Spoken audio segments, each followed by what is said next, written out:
vandaag so met my vir gym. Ek is 34 weke swanger op die oomblik.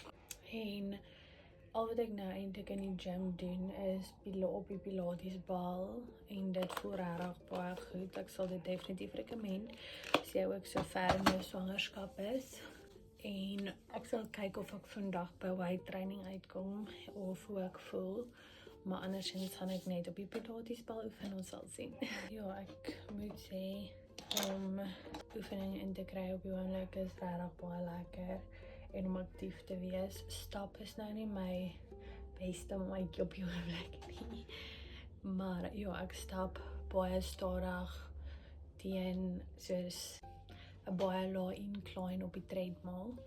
Dis die enigste stap wat ek op die oomblik doen. En dan oefen ek op die pilatesbal. As julle wil weet wat so oefeninge ek doen, let me know. Ek kan altyd net share, soos ek het video's letterlik van TikTok af gekry, van die basics, soos van wat jy op 'n pilatesbal kan doen. So ja, al wat ek nou nog oor het om te doen, is om die paar laaste goed in my hospitaalsak te pak, wat ek nie regtig nou al kan pak nie, want dit is goed wat ek nou nog gebruik. Ek het ook gedink ek het vir my soos 'n birthing comb bestel, maar ek het skoon van dit vergeet.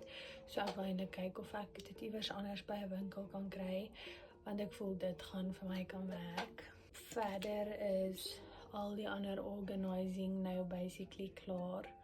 Op bedside nursery is reg. Ek het die diaper bin, of wat ook al mens dit noem, uitgehaal. En dan al groot ding wat ek nog regtig moet doen is om die bottels en my borspompe te steriliseer. Anders as dit is daar regtig nie meer veel wat ek kan doen nie, behalwe om myself mentally voor te berei. So ek dink dis waarop ek nou fokus, is om my liggaam en my kop voor te berei vir geboorte. Komment op hoeveel weke jou babietjie gekom het in jou eerste swangerskap. Ek wil weet wat die kans is dat sy dalk vroeër kom. En sy?